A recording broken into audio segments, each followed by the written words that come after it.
Gonzanı bətre şəhadət şəhrimiz oldu müəzzəz.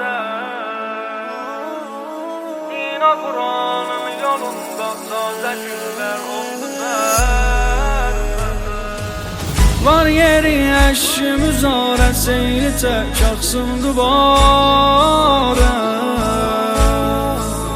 Od tutub yansın bu qəlbim göylərə çıxsın şərarə. Gonzanı bətre şəhadət şəhrimiz oldu müəttəz. Dina Kur'an'ın yolunda taze günler oldu pərpər.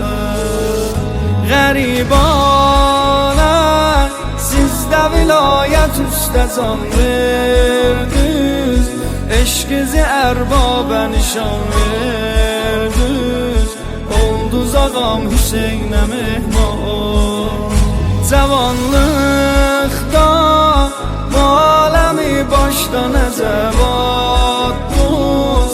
Şəhid olub məramizə çatdınız, canım ola sizlərə qurban.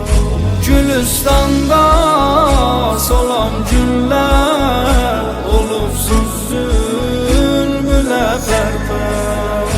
Gülüstanda solan günlər olubsuz zülmülə pərpər. Yatmayıb yatmaz zəhanda məktəbi Paki Xomeyni. Baş verib siz ta ucalsın nehzət-i xune Hüseyni. Səslə düz əzbəs əzab əzmində hərdəm va qərib ol. Peykəriz Şəhzadə Əkbər tək olubdu erbən erbol.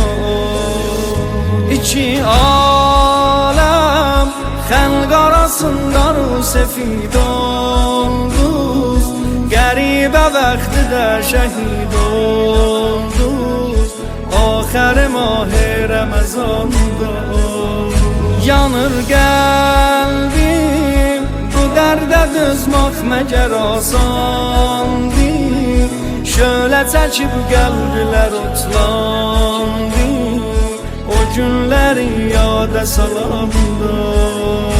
Gülüstanda solan günlər olubsuz zülmülə pərpər. Gülüstanda